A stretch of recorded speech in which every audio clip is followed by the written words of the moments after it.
Ah, Captain Halcyon. We've been looking for you for some time. I must apologize that the Emperor's justice is not as swift as it once was. I hope you've not found the Inquisition's accommodations wanting.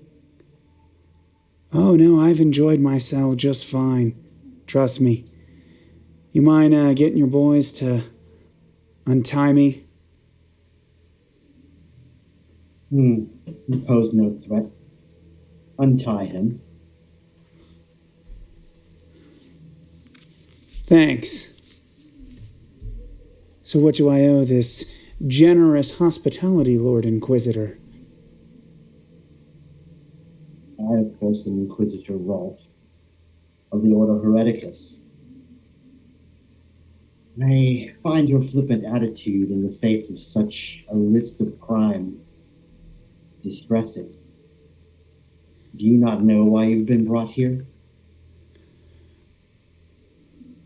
When you live on the fringes of the Imperium, sometimes you lose track of the little laws that you've broken. Plus, given my past, I'm assumed there's many trumped-up charges that anyone in the Imperial Navy could gladly make up to appease someone. So, what am I accused of this time? That being said, the business with the Lord Admiral's daughter, that's been blown way out of proportion. Trust me. That is a trivial matter compared to this. You see, the lack of the Emperor's life does not excuse your crimes. Let me see. Cavorting Xenos? Now, misuse forbidden technology? I think if you hear the particulars of what happened, you might understand. Consulting with ruinous powers. Now, depending on who you talk to, that is completely blown out as proportional as well. That being said, I have never willingly consorted with ruinous powers, but given what happened at that time, you gotta understand it was kind of everywhere. The rogue traders make nothing but excuses. And I think it's time that they all face the Emperor's justice. However, there are some circumstances in this case. The event, as it were. So I am willing to listen to your case. Thank you, Perhaps, Lord Inquisitor. It's a doozy. don't thank me, thank the Emperor. But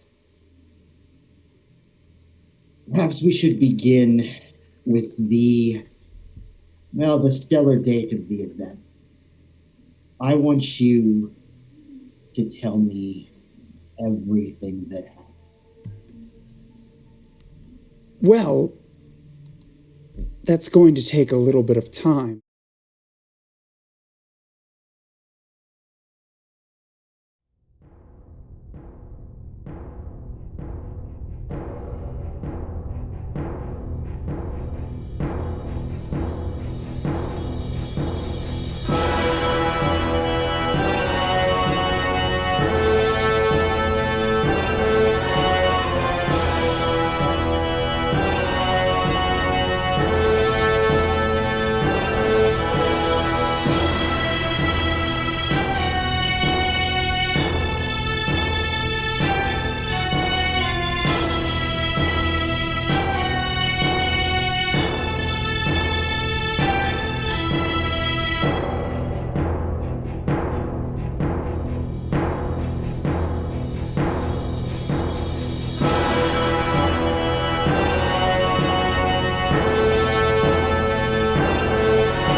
Welcome to TTRP Theater's premiere of Dying Light using the Wrath and Glory Warhammer 40k roleplay.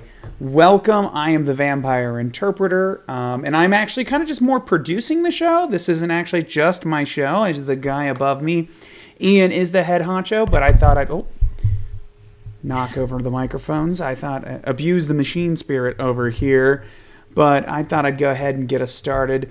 Welcome, everyone. I can see some people in the chat, some old favorites and friends there. I see Mr. Cultus, Ty's out there, T-Dorf. Christopher was here just a minute ago. But anyway, thank you guys for joining us and supporting us here for our new show. We're going to go ahead and do a quick introductions. We'll go ahead and start with the Game Master, the person of the hour. Ian, introduce yourself, I guess, and you tell us what you're looking for. Whatever it is you want to do, man. You go ahead and lead us off. All right. Yeah. Hello, I'm Ian. You may have, if you're a fan of this channel, you've probably seen me in a couple things. I do Star Trek Sagittarius, and then over on the Zweihander channel, I'm in Van Helsing 1776, and Fire and Blood before that, of the crazy wizard in that. Silver and Blood. Silver and Blood. Fire and Blood is a different genre. So what I'm kind of hoping to do is give everybody a very violent and exciting tour of the Warhammer 40k universe during a very tumultuous time in this universe, in which old enemies will have to work together, or not. They may not work together, and we'll all fall apart very quickly. But that's the way things go sometimes. So, Adam, why don't you go next? Sounds good. Hi, everyone. I'm Adam. I'm the Vampire Interpreter. You can catch me all over this channel and on a few others. Zweihander. I've also been on Weave the Tale, Penny for a Tale, Carry On Comfort Studios. I've been on all of them in one way or another doing various different things. But this TTRP Theater is my home. If you want to see more of me on Instagram, you can follow. Oh, we don't have our Instagram, so well, that's fine. I'm at Vampire Interpreter on Instagram. If you guys want to follow me there, I am playing Lord Captain Sebastian Halcyon of the Harlot's Dowry, which is the name of my ship that you will learn that I stole from an admiral through various trickery. I am excited.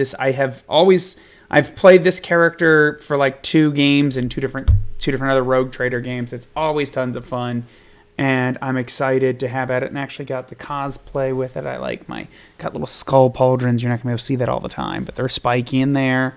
So I am excited.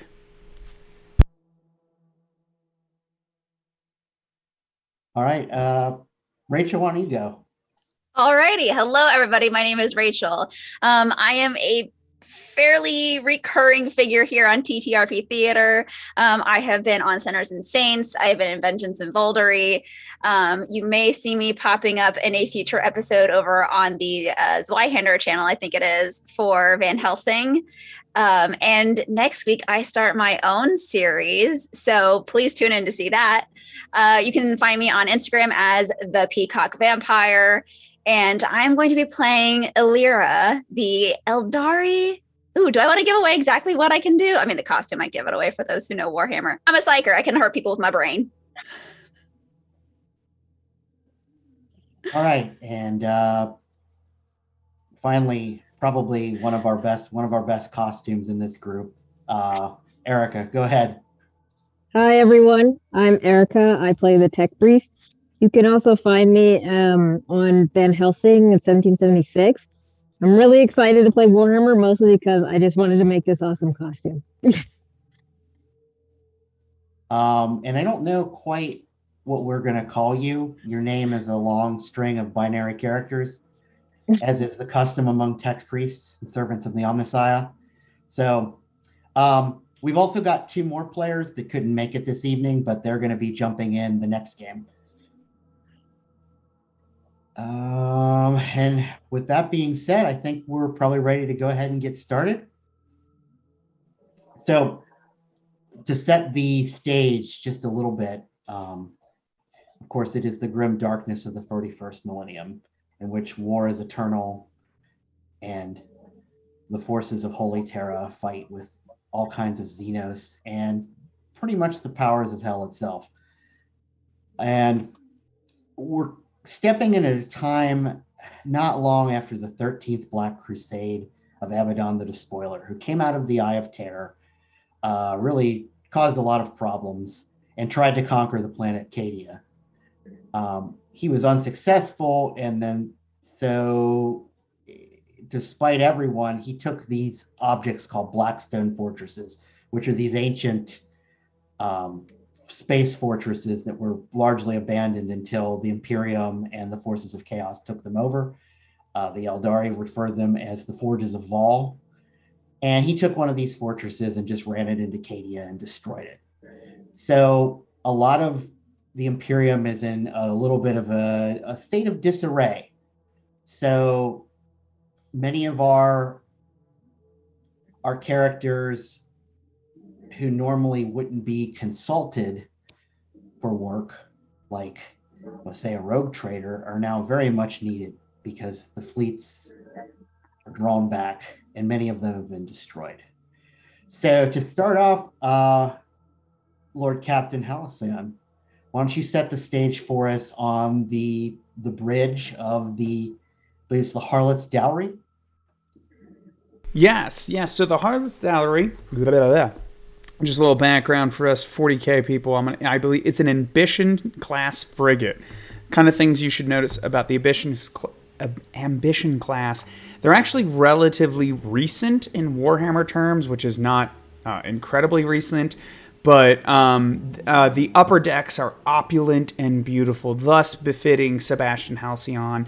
Any ship in the Imperium, once you get to the bowels, is a terrible tubes of mazes and radioactive decay and waste and all that. But the upper decks is like a mansion befitting that of a noble. Very much my character style. If we had an establishing shot of the ship, it does have a large fighter bay, and probably the biggest, the very most notable thing is the large Nova cannon attached to the prow of the ship. Probably it stops more fights before they begin, before you actually use them, because each one of those shots are very expensive. So you will find Sebastian Halcyon on the bridge, and it... the way I see it, there is a little bit of a raised platform above where the actual work is done by the countless souls of the Imperium that keep this ship running. But the actual kind of main deck where the Lord Captain and his first officer do is beautiful chair. My character is not quite sipping on a glass of wine at this time. It's only 10 a.m. I at least wait until 11 for such strange things. Other than that, I am sure my first officer, who he and I go back a great deal, and I will make up a name for him in a second. He is going to be... His name is Lord Christopher. He is one of my childhood friends who got roped into this crazy adventure with me. He is the respectable one, where I am the dashing rogue. He will quote regulations to me, I will quickly ignore them, and send this ship into a barrel roll. But he is listing off the tedium of running this frigate. So I picture your bridge to be a bit something like almost like an Imperial Star Destroyer. There's like a crew pit with the various servitors that are running the day-to-day operations of your ship, working away. You have something a bit of a throne, really. Mm-hmm. You're the captain. Captain gets the good chair. And as your first officer is reading use of tedium that's nearly putting you to sleep today, one of the servitors looks up from the crew pit and addresses you. Lord Captain. Yes, crewman. Astropath are receiving transmission from Battlefleet Gothic. the battle fleet is reaching out to me? Oh, the Imperium must be in trouble. Oh, let me the light of the God Emperor get me out of this. I'll go to one of the consoles that are very well hidden in my my captain's chair. It's the Lord Captain. Send message to the augury that once the message is translated, bring it to my ready room. Okay, so this, Lord Christopher, I'll be in my ready room. I'm probably going to need a drink for this. so when you look at the communique, it is a sort of a direct astropath to astropath communication, which means that the Admiral wants to maybe talk to you at length. So, you would just take an astropath to your ready room, and you have a seat. Your astropath that's with you just sort of hooks into a console, and the image of Admiral Stravarius Rabot appears before you. Admiral, to what do I owe the pleasure? I assure you, Captain, this is no pleasure. Well, then to what do I owe my pleasure? As you are aware, during the destruction of Cadia, Battlefleet Gothic lost quite a few ships, so our resources are stretched thin. It pains me a great deal to ask for your help. Anything to serve the Imperium, Admiral. My standard retainer will, of course, apply, but I stand ready to serve. What is it that you need from me, Admiral? We need your ship, and we need your knowledge of the Orar subsector. To be honest, this is a bit of a personal favor for me. But in lieu of the standard payments, I believe I can have your death sentence removed for that unpleasantness with the other admiral's daughter. Admiral, I assure you, nothing in regards to Lady Julia was unpleasant. Her father, on the other hand, that was unpleasant. But you seriously are going to talk to the judiciary to get my death sentence removed? The less we discuss of this, the better. But I expect a lot from you. I bet you do. Oh, I am wondering what the favor is that grants me the ability to return to that sector again and to see Lady Julia again. Please, go on. Do not see Lady Julia again. But, so he pulls up a map of the Gothic sector and the Aura subsector, and he points to a system. This is to system 201/23/GS N.354. It's an uninhabited system, but in light of what has happened in the Gothic system and in the Eye of Terror, the Imperium has decided to develop a base in this system. A minor colony, so to speak. We're trying to get in there before the Xenos get in there. Now comes the personal favor part. Captain Andarius and his frigate were assigned to this mission, but Captain Andarius is green. He has little experience, and to be quite frank, we don't trust him to accomplish this mission. If he runs into some sort of Xenos or ruinous power, we don't think that he could, we're not sure that he could handle it. However, with a little guidance, especially the sort of subtle guidance that you could provide, he may be able to accomplish his mission. Is this something that you'd be interested in doing?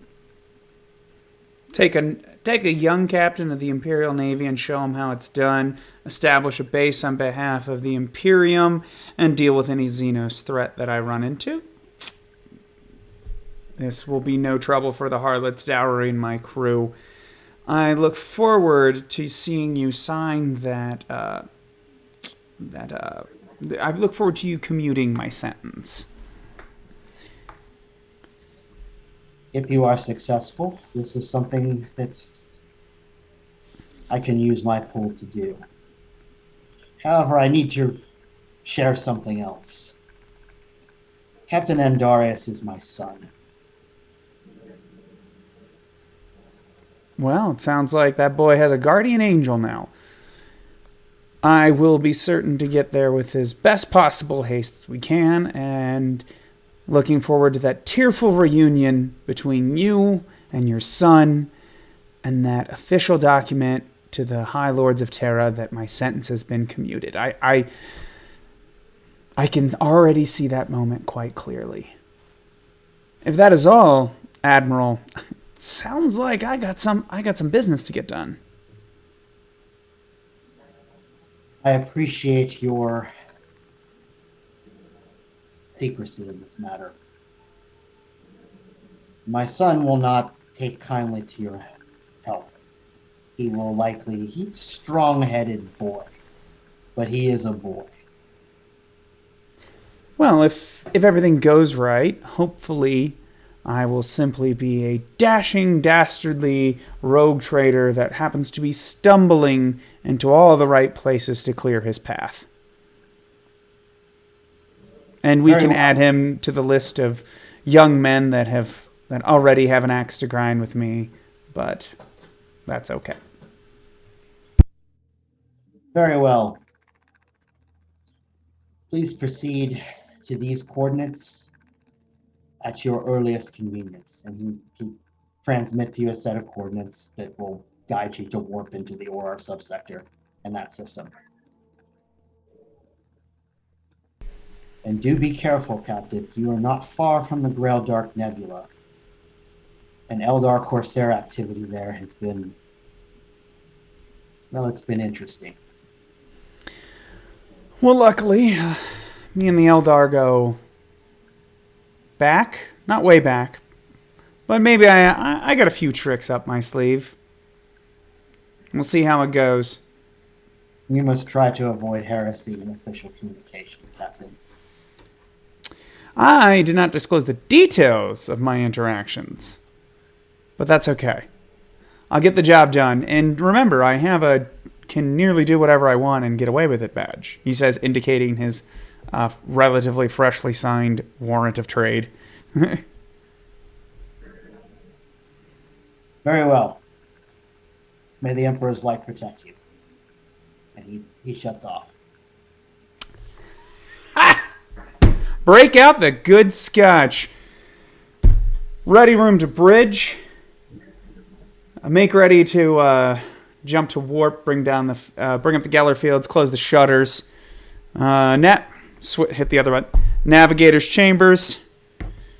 Slides in the disc. Get ready to jump to these coordinates at your earliest convenience. You have the con, navigators.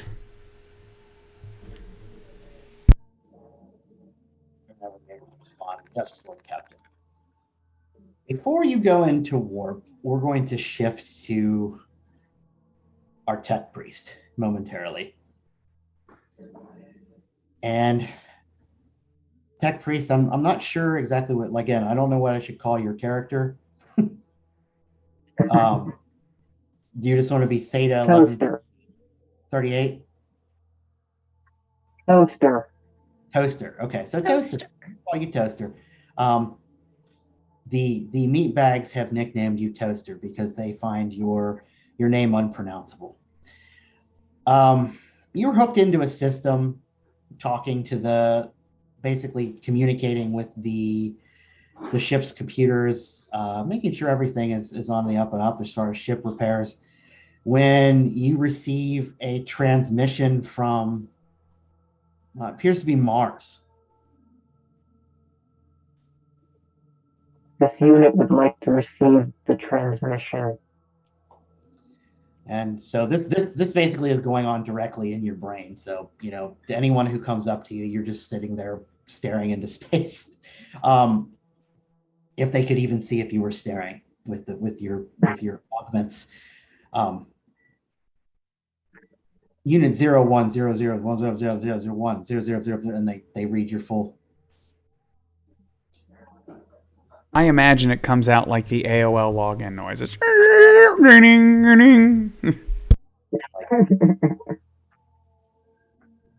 Your unit is responding. Proceed. Your ship unit was assigned to 20123G N35-4 approximately 4 standard minutes ago. The Adeptus Mechanicus has a task for you. Continue. Affirmative. Your imperative is to recover Xenos technology, specifically ancient Xenos technology. This unit will use all of its best faculties to obtain such technology. Do not share this imperative with the Lord Captain or anyone else. This directive comes from Mars. Understood. May the Omnissiah be with you. And it shuts off. Praise be. Okay, so, Captain, are you ready to go to warp? Yes, I am, but from my understanding of Warhammer 40k lore is after I give the order, it's up to the people in the Spire to do everything else, because if I look into the warp, that's bad for everyone. Right. So, I mean, you ordered the shutters closed and the Geller field's up. And so, essentially what happens if you were outside the ship, what you would see is a giant, for lack of a better word, a hell portal open up in front of the ship, and then the ship goes into it, and there's a lot of lightning hitting around the ship as the ship slips into the warp and begins to head to the Orar subsector and system 20123. For narrative's sake, nothing particularly special happens on your way. And within... I open the good scotch. That's the special thing that happens. Yeah. Well, it's not a bad idea to drink while you're in the warp, because sometimes you still hear the whispers every once in a while. So you go through the warp, and we'll say that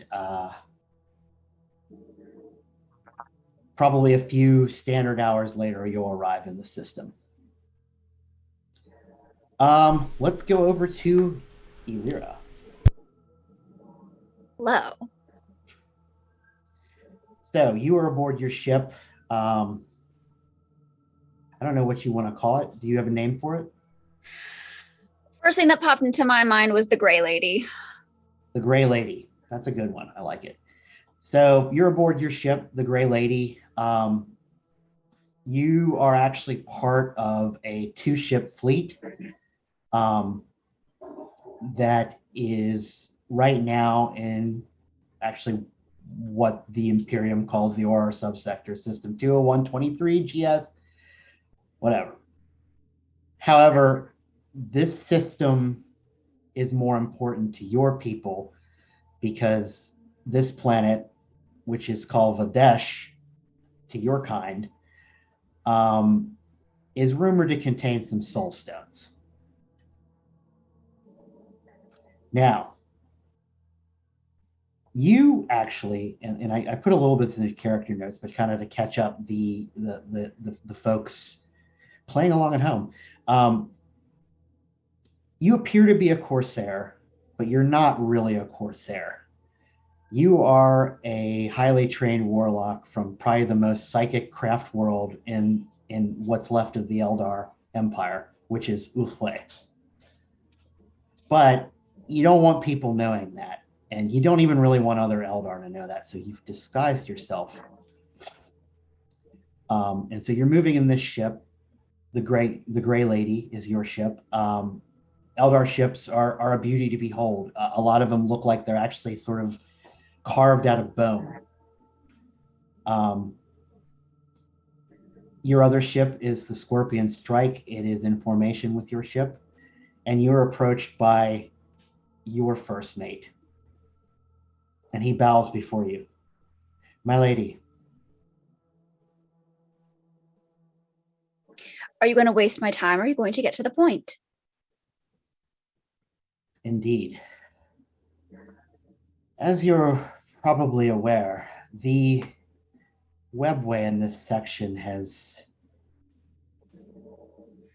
emitted strange signals. Our ships have been emerging in places they shouldn't. But it has allowed us to detect the movement of the humans. And we've detected what appears to be 2 ships moving into this system. My lady, we require supplies, and if it pleases you, we should take the supplies from these humans. The logic is sound, and it does please me. Do what you must, and do it well. Aye, my lady, we shall bring our ships into formation and prepare to strike when they emerge from the wall.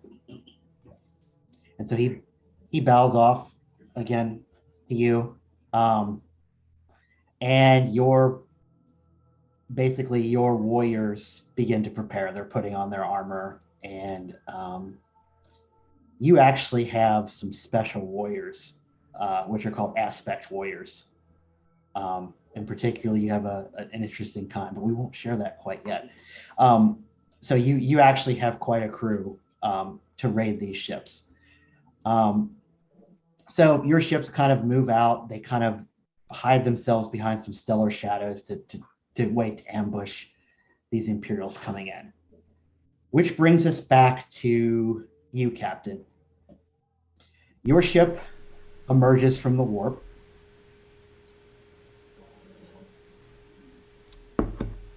Okay. And far from you, you see Captain Andaris' ship, the WARHAMMER, emerge as well.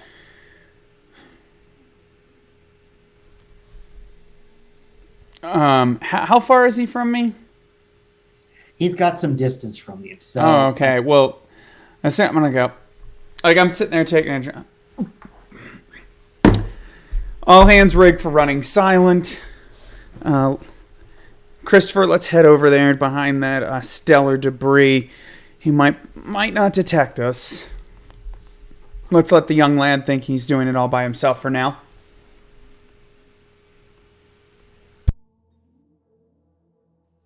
Okay, so you start to move your ship, and this might be a good time to try a roll. Okay, yeah. Why don't you do a leadership roll? And just as Adam's gathering his dice. Yeah, I am good at the leadership. Okay, never mind. Never mind. I'm not as good at the this. leadership. I am good. Actually, I'm good at. I'm cunning, persuasive, and good at lying and reading people. So I'm not terrible at this. I'm just not as good. Why don't we mix this up again then a little bit and do something you're good at? So Okay. So that's easy. That's just an order to your crew, but you get a communique from Captain Andaris Rabeau aboard the WARHAMMER. Rogue Trader, this is Captain Andaris. I order you to move your ship into formation as we approach the planet. Where are you going? Oh, Captain, I was simply getting out of the... How big is this ship? He's got a ship it's a frigate. Gotcha. Okay. All right. Cool. It's about the same. I was making way for you, for you to take the lead. As you may have heard, I'm a little unconventional, giving you a wide berth. That being said, formation sounds like an amazing idea. Commander Christopher, please. Standard formation, Delta 3?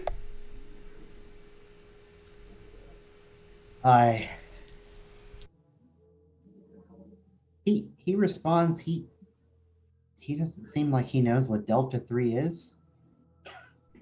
Yeah, I'm... Delta 3. No, not your. Like. Oh, gotcha. Okay, I thought it was my guy. I was like, Delta, just make it up. Go with it. Captain Andoras doesn't seem to understand Delta 3, and he is proceeding what appears to be on a course towards some... like a little bit of an asteroid field. There's a break in it, and he's going to go right through the center of those towards the planet. Okay. Now, I will, so what I'm thinking here, and this now also part of this is I'm literally sitting here and I know I'm going to be ambushed here soon, but going literally through an asteroid field in a known area of Xenos seems like that's a good place to get ambushed. So can I roll to maybe try to figure that out? Yes. So okay. that would be a, let's see,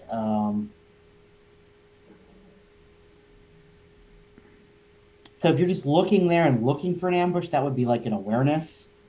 But we could also do it on like a pilot roll if you're any good at that.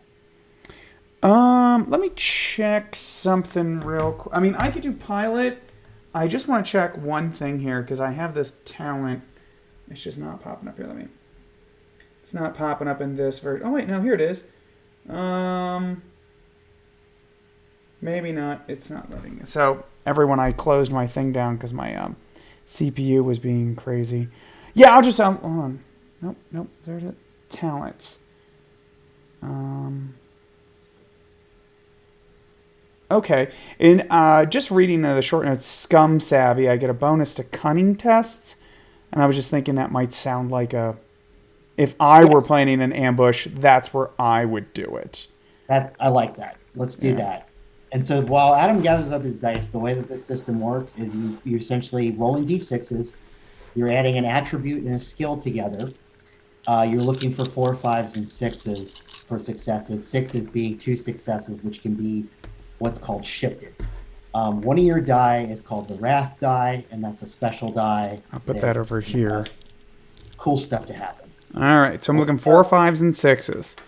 So I have a total of 5 successes. My Wrath die had no interesting result. It was just the 3. Okay, so I was looking for 4 successes. I have 5. So you have 5. Nothing happened on your Wrath die. Nothing fancy happened over there. Since you have 4 successes, and you basically rolled 6 successes, you have the option to do what's called shift those extra 2 successes. Now, one thing you could do with one of those successes is to add a point of glory to the glory pool, which I suggest you do. Yeah, that's what I was thinking. If I only need 4, also too, on the meta level, just on the meta level, obviously I know there's going to be an ambush. I totally want the captain to get the rough end of that stick, and I can come in and save him.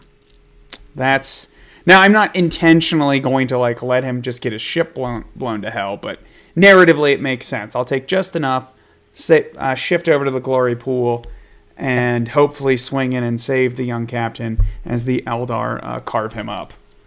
Or everyone else but him, I hope. Okay. Well, you have, with that extra success, you can gain another point of information, which is basically, that's exactly what you're thinking. Is this would be an ideal place for some Eldar Corsairs to jump us. So at that point, narratively, like as we're moving, because it's a big thing in Warhammer, they really emphasize like it takes forever to do anything in space. So I'm thinking while we're doing this is like good 30 minutes, and I see myself walking by various displays and just looking at the readout. Christopher, if I were a dastardly pirate with no good reputation at all, I would set up an ambush right here. Huh. Now I'm going to say he's like, should we warn? No. Let's not warn the captain. If we're wrong, because it's such an obvious place, if we're wrong, he's not going to trust us here. But if I'm right, we need to be in the position to swoop in and help him. Move us, increase speed 3/4, move us along the side to the starboard aft end of his ship. Give us some distance and some maneuvering room.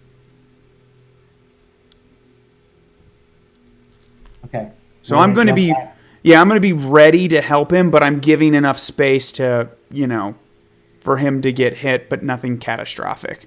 Unless there's a lot more people hiding in there than I possibly thought. Okay.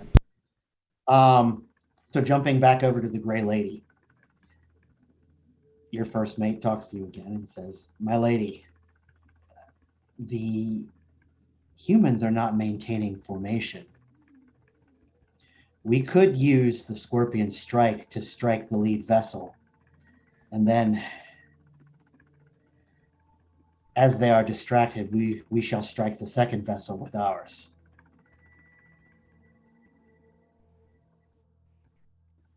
Does this please you? They're not in any kind of formation.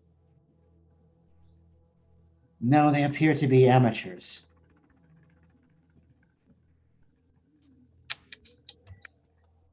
It's the brazen stupidity we've all expected from these fanatics. Yes, but they're a disgusting kind of crafty as well.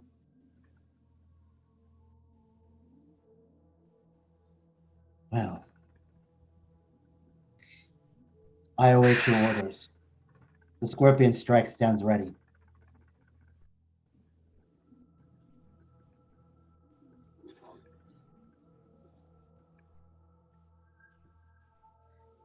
The two ships, are they of the same make? Roughly, they are armed differently. The rear ship seems to have some sort of long-range cannon. The lead ship seems to be armed with mostly crude projectiles. And you want to attack the... Forgive me if I'm mistaken. You want to attack the ship with crude projectiles rather than the ship with the long-range weapons? No, my lady, what I wish to do, as it pleases you, is I recommend that we pull off the one with crude projectiles with the Scorpion Strike into the asteroid field.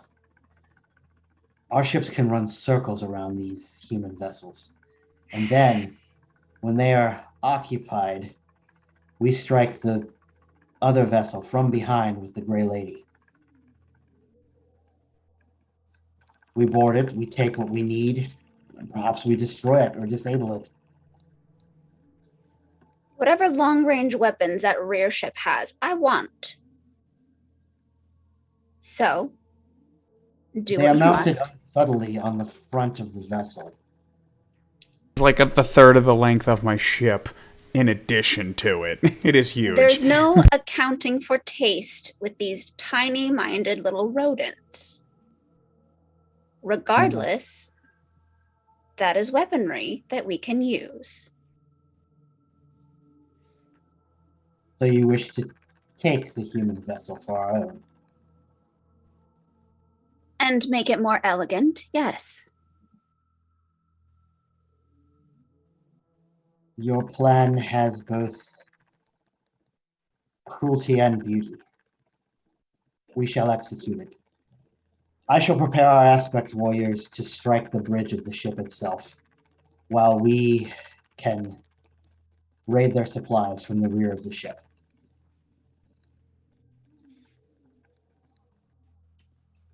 One more thing. Yes, my lady. These little creatures, they're distasteful. So end their suffering with great prejudice, will you? As always. Good. Okay. So, moving back to you, Lord Halson.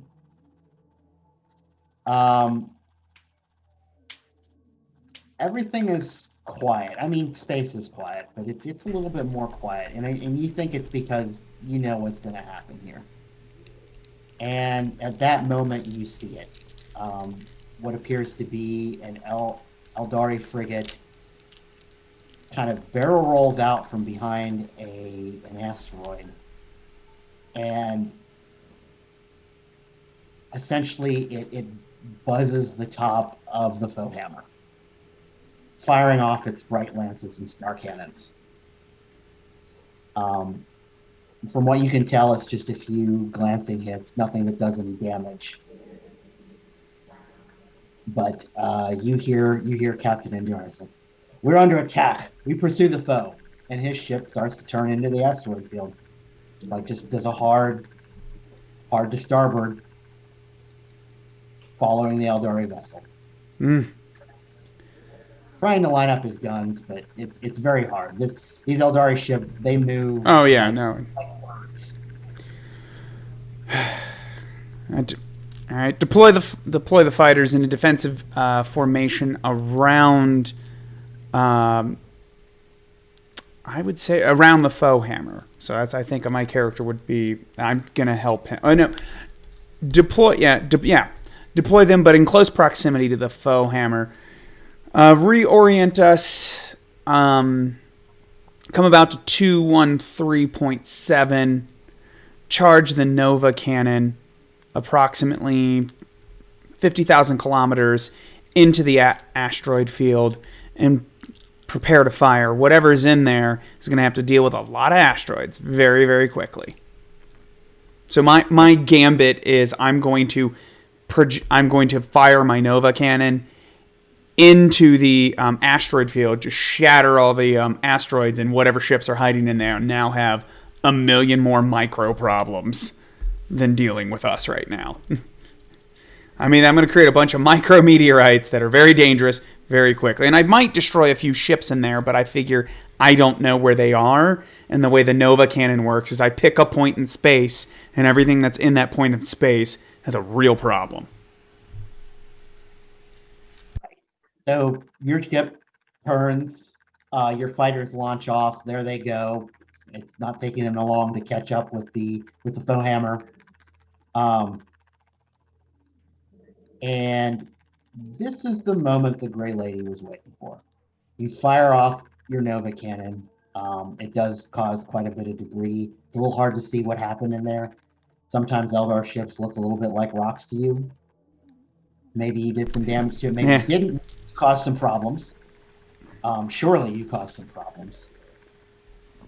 But then from out of an asteroid, another Eldari ship comes into view, almost right in front of your viewport. Elira, from your captain's chair, you see this giant Imperial frigate come up into your view. As you cruise by it, the top of it,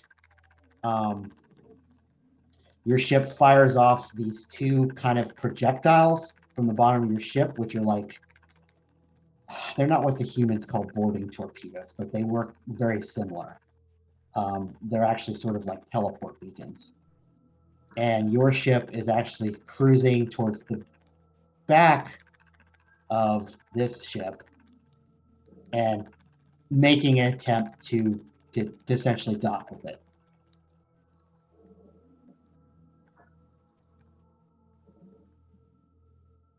My ship is going to dock with it. Mm-hmm. Yeah. So what you're as doing it's supposed to. That's what I want it to do. your ship basically buzzes Adam's bridge, just and then you kind of do I get to look into the bridge? Yeah, you Probably do, but you probably went by so quick. Because you guys are fast as hell. Very true. Your ship essentially, just cruises by. Cinematically, just want to look in and being like, I got you, bitch. Yeah, swings by, does the equivalent of a drift, and then swings itself back into the back of this other ship. The one that you're trying to board, and basically your ship is starting a boarding action. Mm-hmm. So, Lord Houseand, that's what you see is the Eldar ship buzz your bridge. You hear the two thunks of a something, and then everything is kind of quiet for a little bit. Damn it.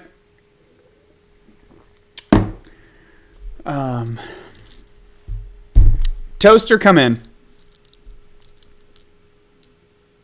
This unit is reporting. You're about ready to have a lot of Eldar guests down about where you are. I'd suggest you get that big axe of yours and the rest of your combat servitors to greet them. Affirmative. Excellent. So I will hit the button. Prepare to be boarded. Prepare to be boarded. All crew, repel boarders. Okay, so from here, what we'll do is we'll actually go into our first combat. Toaster, are you close to the bridge or are you closer to the rear of the ship? Most likely closer to the rear of the ship. Okay. Where those glorious pieces of machinery called the engines are. Okay, so we'll start this combat like this. Okay, so Lord Captain, sort of the air flickers and it's staticky, like the hair on your arm kind of stands up, and all of a sudden on your bridge look to be 3 Eldar and 1 Eldar like you've not seen before. He's just very weird looking, as a gun you don't recognize. Well, I don't like guns I even recognize, so I am... I would feel like how my character would enter combat is I would kind of do the quick, Western draw, and I'm going to shoot this guy. Okay. Which one do you want to shoot? The weird one? Yeah, the weird... I mean, he decided to not look like a standard stormtrooper, so he gets shot first. Okay. Yeah, and there's enough crew on your bridge, I think. Well, I also do have that special talent. Specifically, I have mooks. I have devotees with me as well. So there's always guys hanging out near me. Devotees. I have 4 devotees. They have attribute and skill equal to 3 dice. They can't be better than you, and you may sacrifice 1 to avoid damage. So I have red shirts. Okay. So,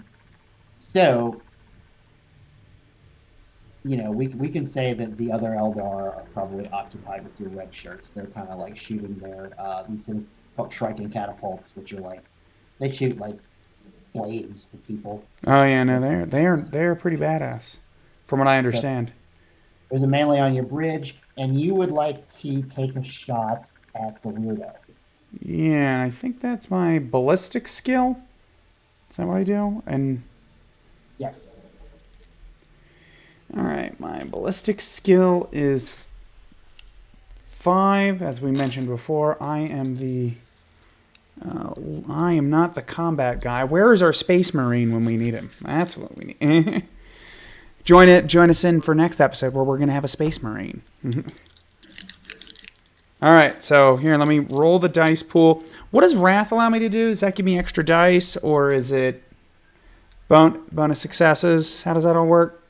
And I'm going to mute because I'm going to sneeze. Wrath to reroll your failures. Oh, where's the? Oh, there it is. Yeah, you can use Wrath to reroll your failures. Yeah, I'm going to do that because that being said, my Wrath die did really awesome, but I'm re-rolling all my failures on my regular dice. Okay, well, that was not particularly impressive, but I have 2 6s. One of them is on my Wrath dice, so I have 2 icons, and one's on my Wrath. First of all, congratulations. That's a point of glory. Ho, ho, ho, ho, ho. The Emperor smiles on me. So how many total successes you got? You've got 2 sets of 6s, so that's 4. Yeah, there you go. So I got 4 successes to shoot the guy. Okay, and that's it. That is all. Yeah, that is a good terrible roll for me. I mean, I'm not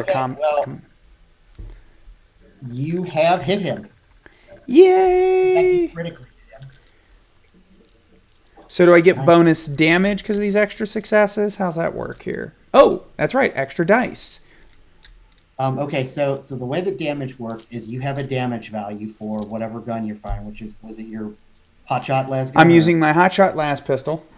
Okay, so that has a base damage, and then you roll extra dice, but you only got 4 successes, right?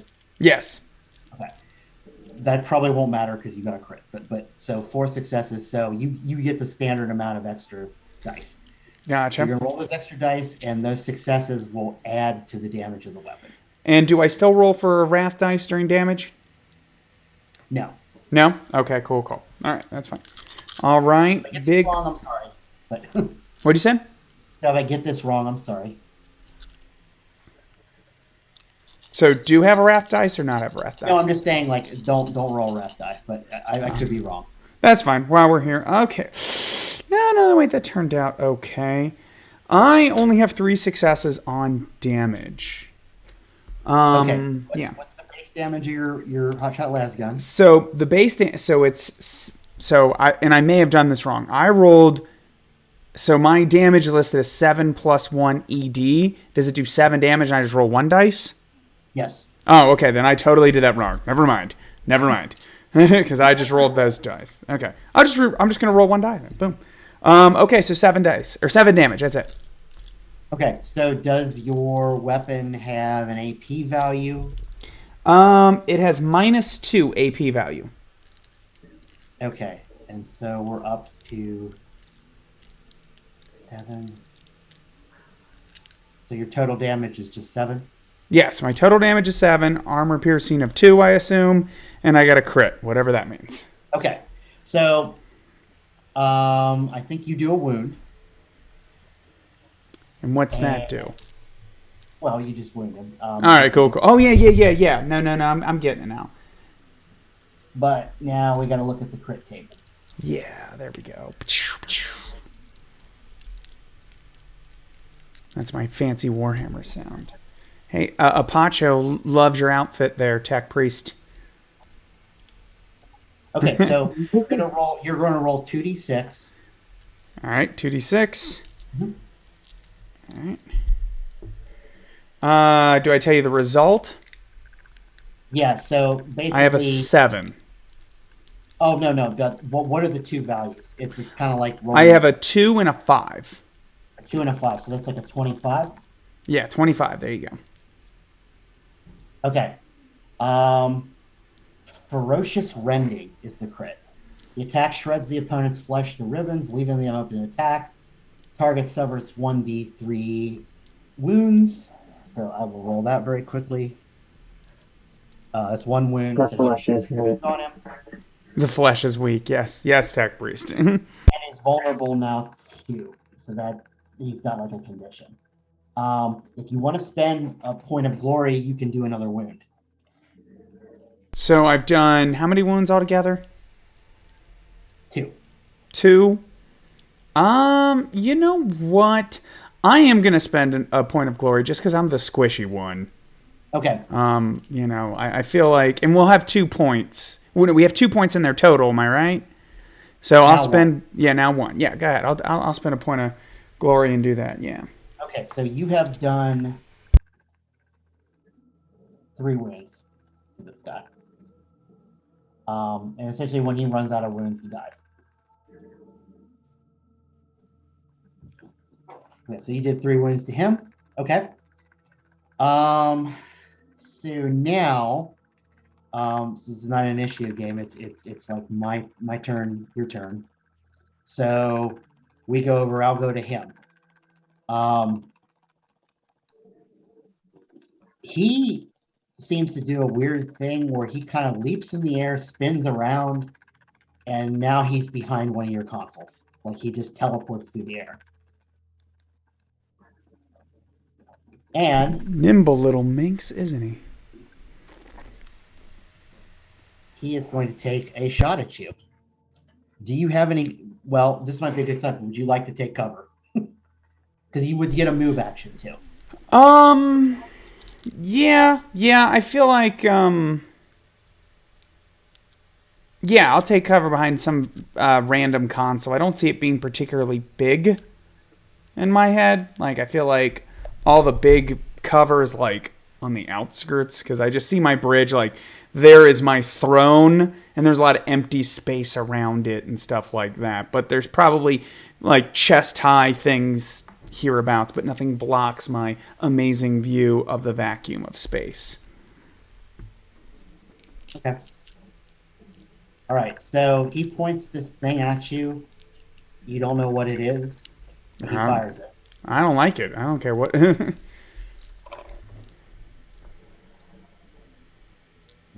me forget that one. Roll away.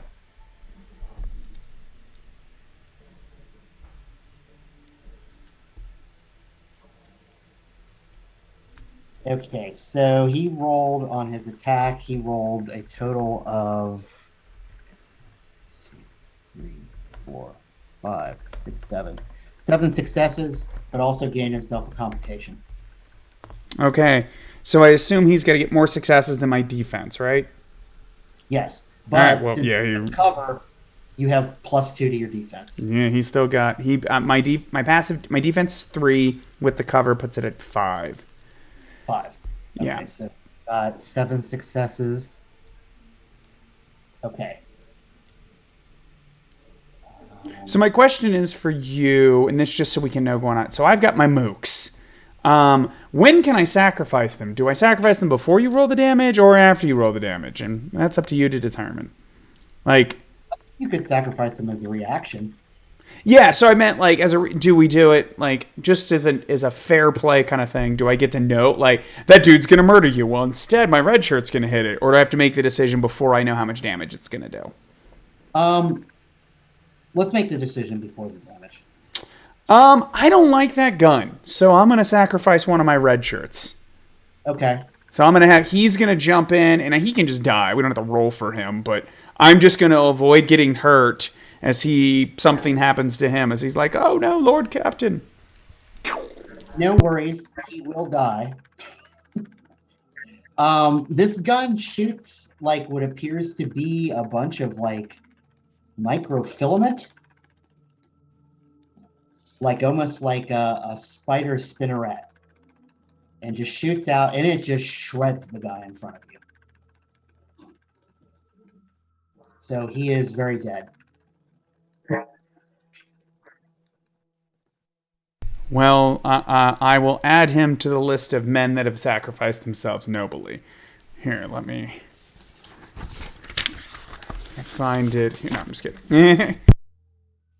Hold on, we gotta write his name down. Okay, Yeah. So now we're back to the players. So let's go to you, Lyra.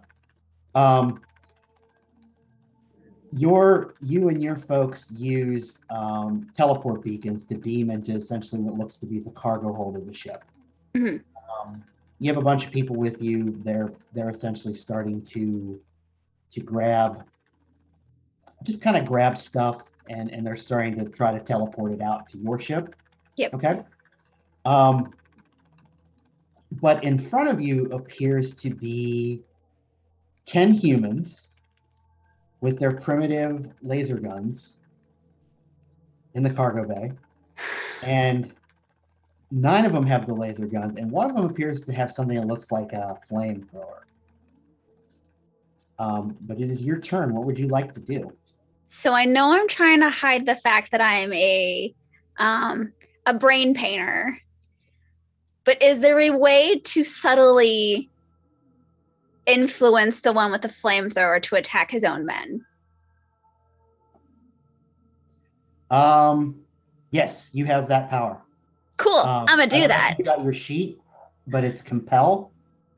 Compel. I don't see compel. I see my psychic mastery.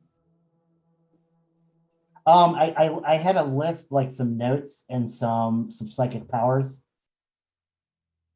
I don't think I downloaded that. Sorry.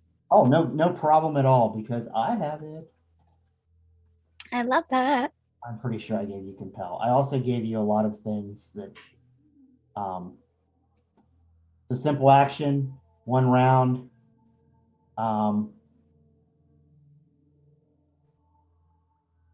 You can increase the potency of it. Mm-hmm. If you like. There's basically no role for this other than you just point at him and say, flame on. But you can increase the difficulty that he would have to resist by increasing the potency. Mm-hmm. Or you could use 2 to increase the duration of it. But it doesn't sound like you want to increase the duration of it because you just want him to flame on.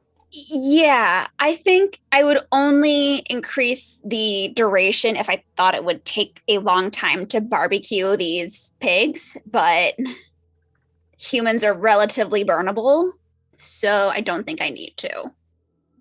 Okay. You also have a great many ways to set people on fire yourself. I do, but I want to make him do it.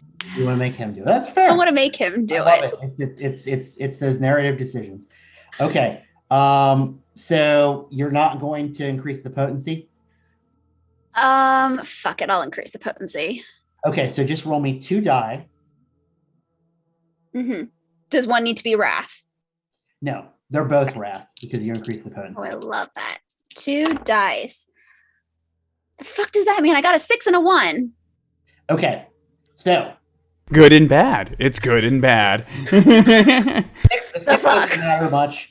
The 1 matters. However, the Eldar have a very special ability where they can re-roll that 1. I'm gonna take that one. I'm gonna do that. It's a 5. Okay. We're So good. You almost summoned a demon. I almost did, but we did it. Okay, so yeah, go ahead and role play out what you tell him. I look at him and I make sure he locks eyes with me. And I say to him, you know your comrades are a disappointment, and you know they need to be punished. So do a great honor for your people and punish them. Okay. All right, so that's your turn. Mm-hmm. And you have successfully well, actually I gotta roll his I don't know, maybe he probably can't even do this, but let me look at the stats and see if he can actually resist this. I doubt it, because this is average human thud. Also, And while you're she rolling did that, she did up it. You know, she risked and nearly summoned a demon to make sure this dude gets blown. Nearly, but to make sure this dude listens. I don't have a space elf demon baby daddy, okay? We're not going that route. Yet. Hey. No. We are an hour and a half into the first episode. You know. No. Okay, so his willpower to resist is 3, which is garbage. Fail. And he's trying to get like 6 successes out of this. It's possible, but not probable. Give me a bunch of 1s.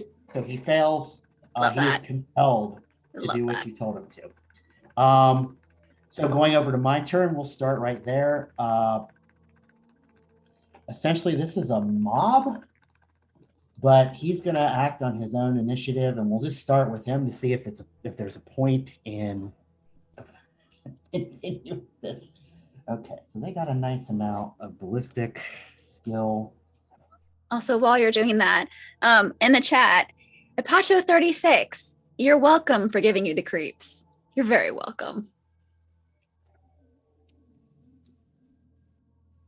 Yeah, Pacho is loving everyone's cosplay tonight. That's for sure.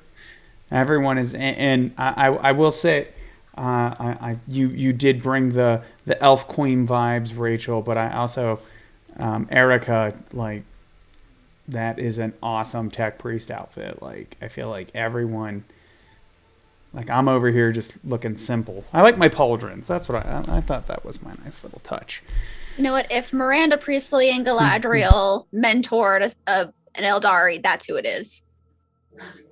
There you go. Okay, so essentially, just this is as an aside of how the rules work. So what this group is of 10 people is what's called a mob. Mm-hmm. Mobs have like 1 hit point and they kind of act in unison.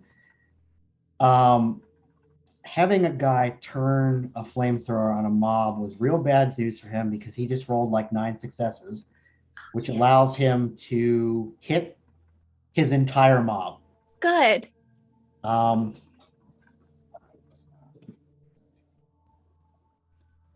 So he doesn't get any extra damage.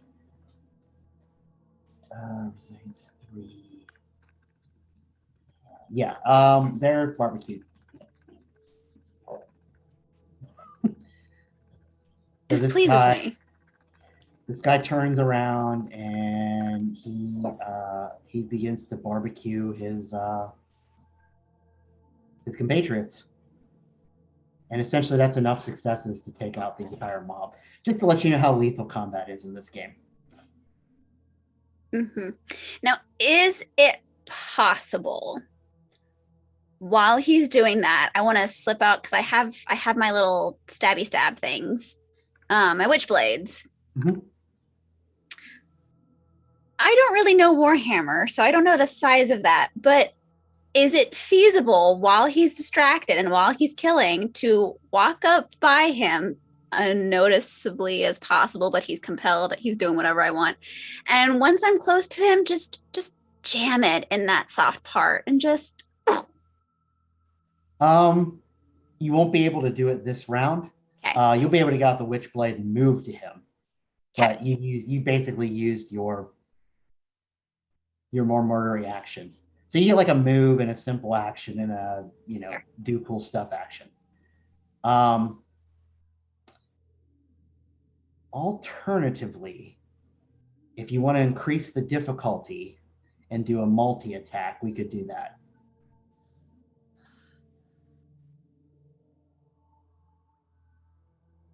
No, I don't think I want to. Okay. No, I'll let him come to the realization that he just murdered his own men because I told him to. This round was a total win. Don't risk it at this point. Yeah. Like, he's just gonna wallow. That couldn't have gone any better. And again, I might be doing it a little bit wrong, but like when he rolled 9. No, you're doing it great. You're doing it perfectly. Mobs have like 1 hit point, and the flamethrower does 10 damage over a resilience of 3. They're dead. Like they're all dead. So now Toaster, it is your turn.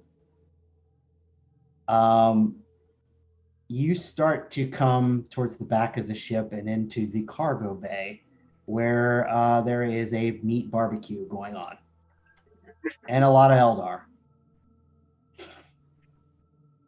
Fantastic. I will take out my very large axe and start swinging. Okay. At whom? Whoever is closest to me. Okay, so we'll say a standard issue Eldar Guardian is what's closest to you. Get his stats. So your roll to hit is going to be your weapon skill. Mm-hmm.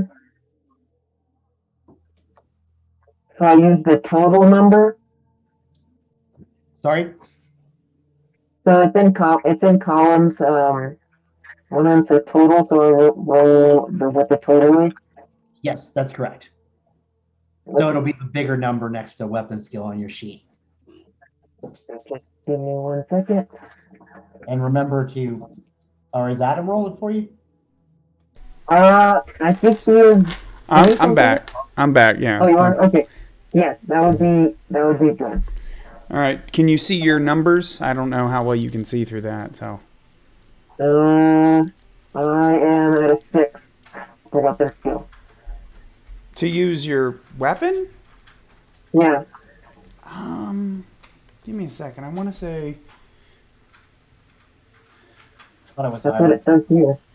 That's fine. And we made 2 versions of your character sheet, so I could be remembering. I thought you had like a ridiculous. It might be the damage. Using your axe is like.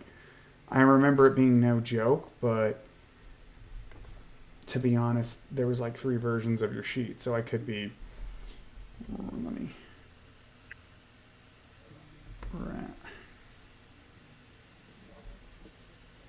I feel like that's 6. okay. Then there you go. Then I guess it's right. I just thought I remember. But there might be. Okay. That's fine. If says it's 6, yeah. There's 2 different areas, and I could be remembering, like I said, a previous version of the sheet. So okay, let's go ahead and roll. That doesn't seem right. All right. Well, okay. Let me. Hold on. Yeah. Open in Because her Safari. magnetic arm increases her strength. And that's Her just adjust- damage, I think. Now that I'm thinking about it, I remember. I'll take a look here. I don't know what it is with every animal in here deciding to make all this noise right now. Inconvenience you. Yeah, it's just like everything. Okay. To use the weapon skill, I have it as 3, but I think the thing is for the Omnissiah axe, it is like if Toaster hits someone, they're going to probably explode. So I think that was the. A lot of damage, but like I'm just thinking it should be strength. Shouldn't it be strength plus weapon skill? Why is it saying it? It says it's initiative. I can check that skill real fast since we got a second. Hold on. Is that a Mechanicus thing I don't know about? No, I guess I don't think so. Is everybody else strength? Let's see what mine says on my sheet. My weapon skill is still initiative. Might be just like your ability to deliver the attack as quickly as possible. That might be the idea, which I could see that. All right. Sorry, everyone. But I feel like we get this answered now. Weapon skill. Yep, it is initiative. All right, so I'll go ahead and roll. That being said, it was big money. Now let's roll the wrath dice. The wrath dice were not very help. But we have 4 successes because one of them... So we have an icon and 2 successes, but they're not on the wrath dice. So 4 successes total. 4 successes total will beat the defense. Gotcha. Now you have an extra success. Would you like to shift that to damage? I think I can do enough damage. Okay, so that'll add another damage. That'll add another extra damage dice to your roll. Mhm. So it's going to be 12 plus whatever successes you get on extra damage. So that'll bring it to 6 extra dice. So, well, that was 3 more, so a total of 15 points of damage. It has an asterisk next to it, which I am not certain what that's trying to tell me. But at least 15 points of damage. Okay. Yeah, so that's where that ridiculous robotic arm you have. I think you have 2. Like war gear. What do you got? You have a augmented arm. Yeah, you have an yeah, there you are. And you have light powered armor, which gives you additional damage. So you have powered armor and robotic arms. Robot arms. Yeah. Something here. I think you murdered him.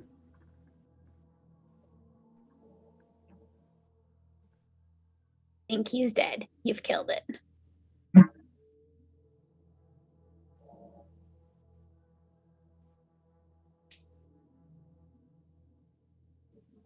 The only reason I messed somebody up was because I critted them. You just dang.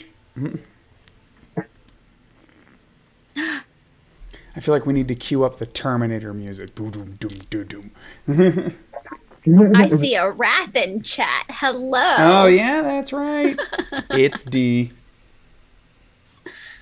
Think of what Jonathan Rex will be able to do with his new arm in Star Trek. I'm not. Yeah, that's. I'm not sure if I'm gonna have a new arm. I've got a fake eye. So Yes, he is super murdered.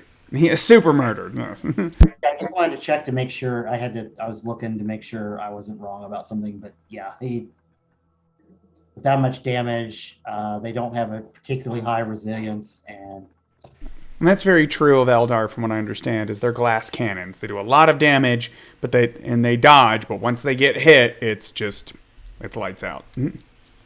From what I understand. Rude. okay, so yeah, you cleave an Eldar in half, which will bring us back to the top of the order. Do we want to do a break at all? That's up to you. We have been streaming with for an hour and 20.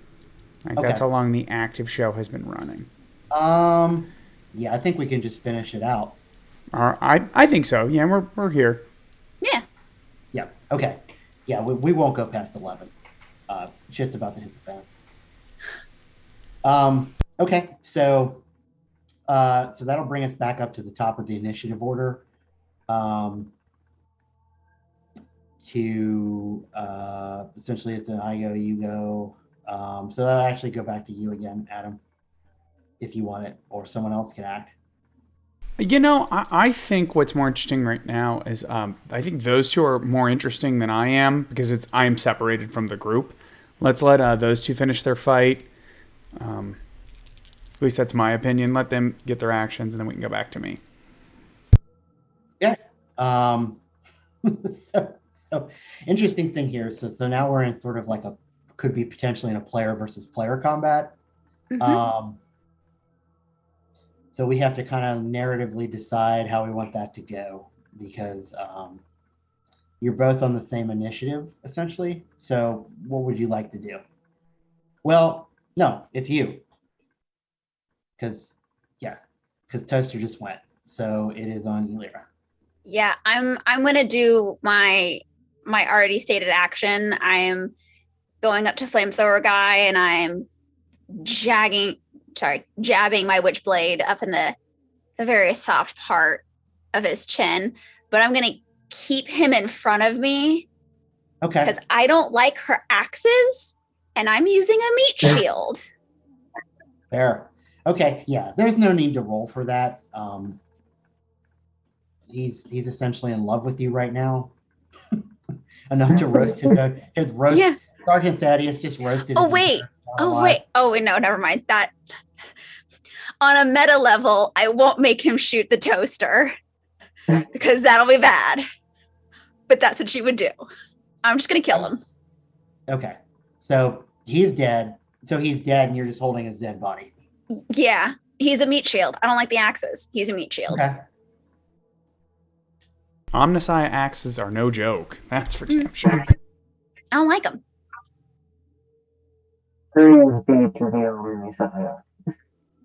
Okay. Well, so that takes us back to our friend Teleporty McGee. Let's see what he would like to do. And we'll wrap this up pretty soon. I mean, there's not a whole lot else that can happen. I mean, that's okay. I've got 3 more dudes to go through. I don't want to kill them all today, though. Yeah, but I have 40,000 people on this ship. I have plenty of red shirts. And I will make them all fall in love with me and be my puppets. It's fine. Okay, so here's what he's going to do. He comes out from behind cover. Oh, that's not so bad. he jumps in the air again and spins around, and he teleports to what looks like would be your helm. And he pulls out his knife and stabs into your helm.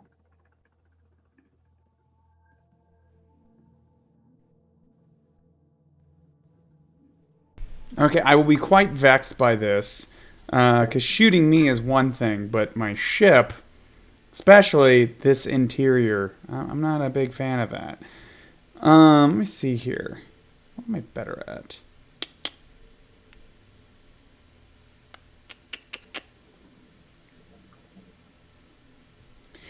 So if it's my turn, I'm going to, I just think I'm just kind of annoyed, and I'm going to pull out my power sword, and I'm going to stab him when he's too busy attacking my my helm. Okay. I will drop his defense by 2 because he is distracted. Gotcha. Okay. Okay. So go ahead and make your roll. All right. That wrath, one of them is the wrath die. Yes, yes.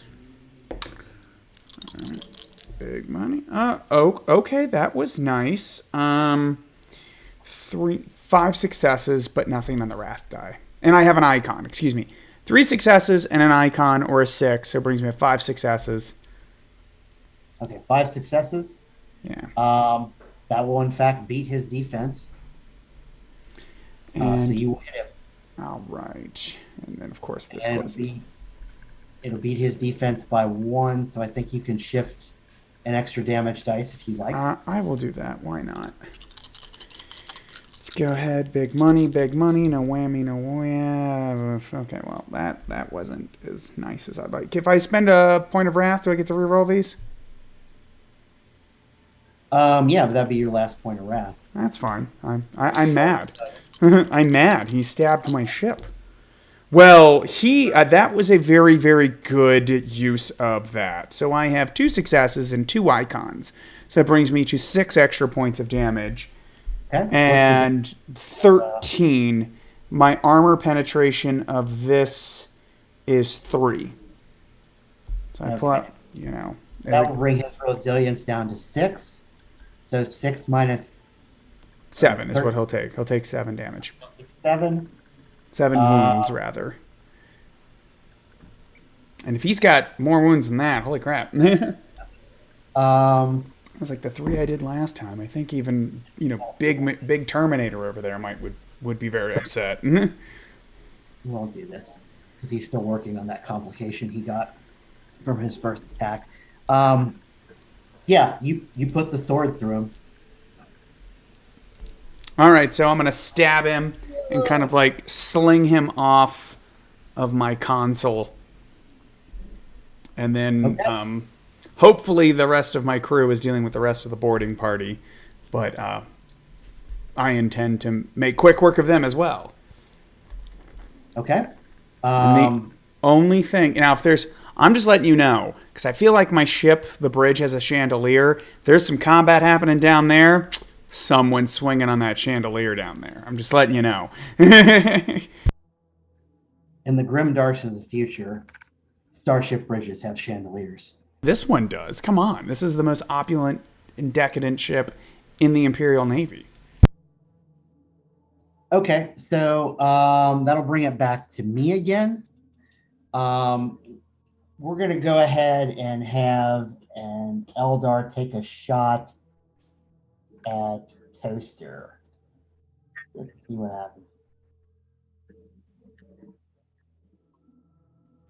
I feel so weird just calling you Toaster. It's my name.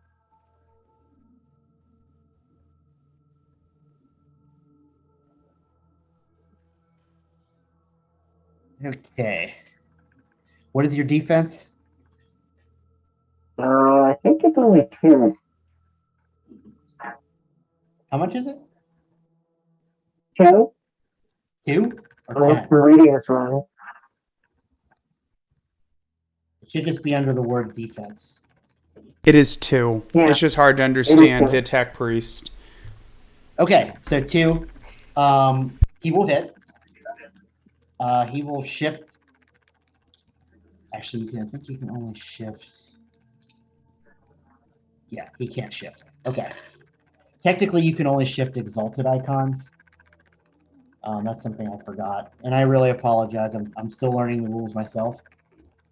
But okay, so he will just use his standard.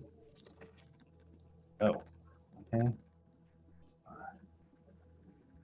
Okay, so that's a total of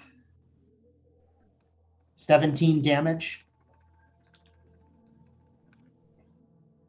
Okay. What is your resilience? Okay.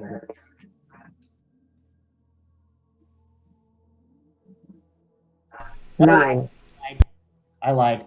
It is, hang on. It is just 10 damage. I looked at the wrong weapon. So it's 10 damage. My resilience is 9. Say again? 9. My resilience is 9. Okay, you take 1 wound. Now, if you don't feel like taking a wound, you can roll your determination and take shock instead. You have 10 wounds. I think you're fine. I mean, Yeah. Yeah. The flesh is weak. But this is the thing you can do is when you take wounds in this game, you can roll your determination and shift it over to shock instead of wounds. It's sort of a heroic ability. But yeah, I don't think you need to do it, but it's up to you. Okay. So the melee continues.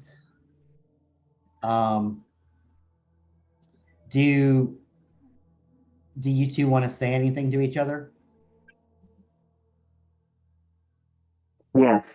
Okay.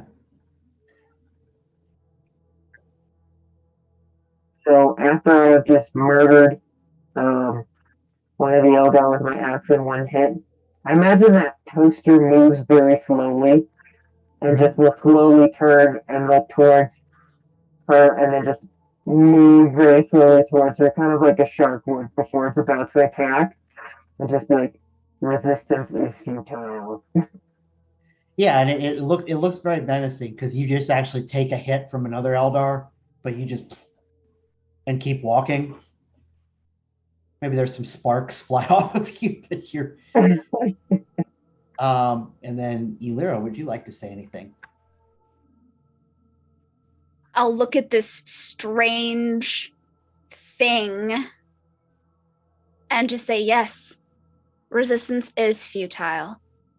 So cease these futile actions and just let us do what we wish. There's a good little whatever you are.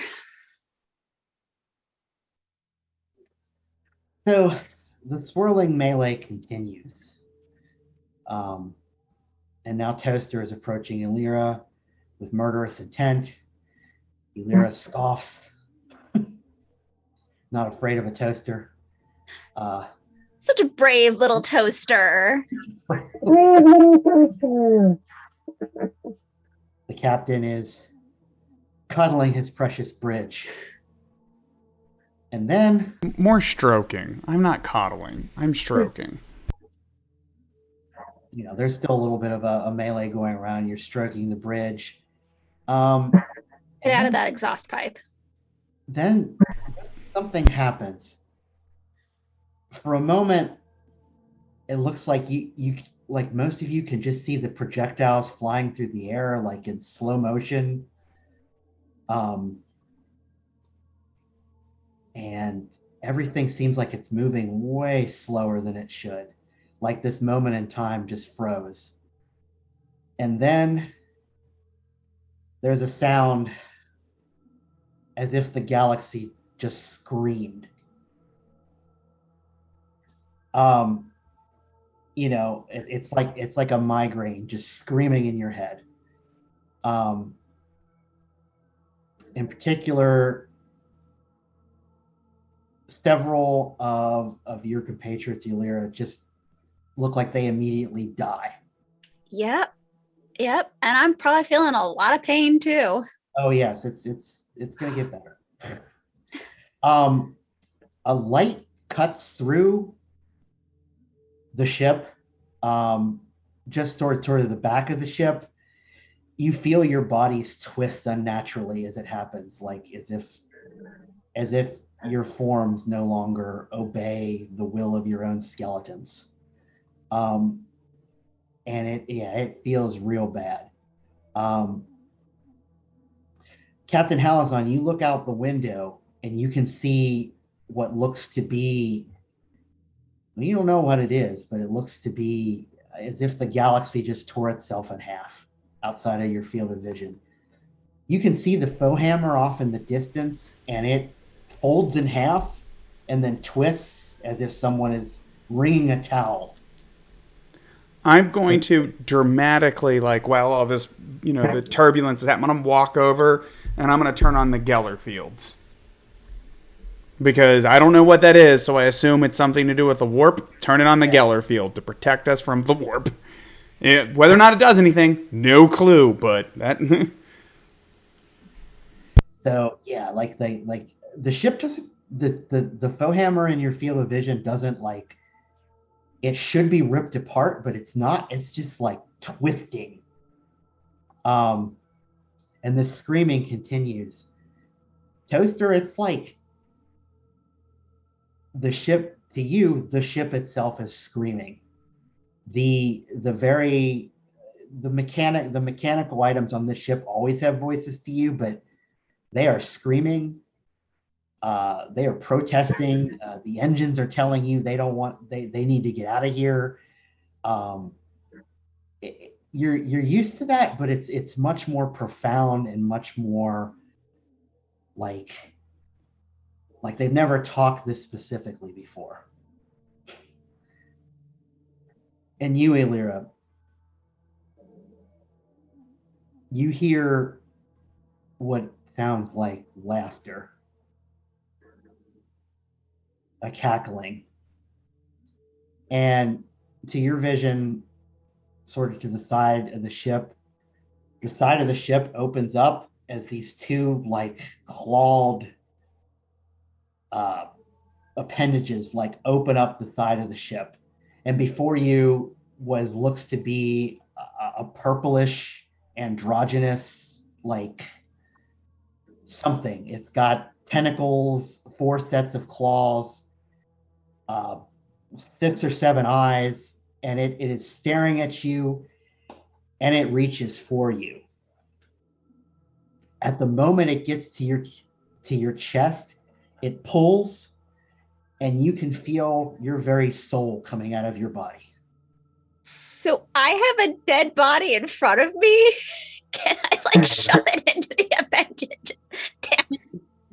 You could try, but you feel like at the moment your soul is being ripped from your body. Oh, I'm fully resisting. Fuck this thing. And you are resisting.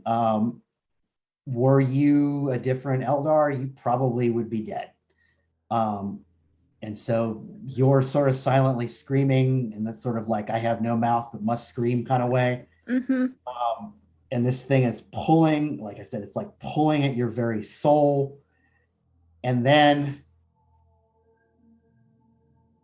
as suddenly as the moment, like, began, the creature disappears and your soul pulls back into your body. But you know at the moment you saw the face of She Who Thirsts.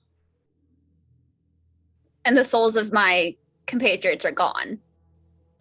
Yeah, most of the people that are with you they look to be shriveled husks now. Fuck that bitch. And more bizarrely, your ship is now, for lack of a better word, it's part of the ship you boarded. It's twisted into the hull unnaturally. Well, that's just gross. My ship was prettier. And you have an overwhelming desire to fall unconscious. No. So you're trying to stay up. You're exhausted, but you're able to stay kind of on your knees and just because something just almost ripped your soul out of your body. It's traumatic. Yeah. It's a traumatic moment. I'm fully, like, I get the sense that everyone has suffered just a traumatic moment, but I'm still aware there's a murder toaster and I don't want to get dead. So I'm not falling unconscious. Yep. Murder toaster, you can't figure out where the voices are coming. Like every machine in the ship is talking to you, and finally they silence. Captain, on the bridge, you see the ship, you see the WARHAMMER from the portal. It finally stops twisting, and it looks like nothing happened to it. But in your field of vision is like just a tear in the fabric of the galaxy. Just a giant, you don't know what it is.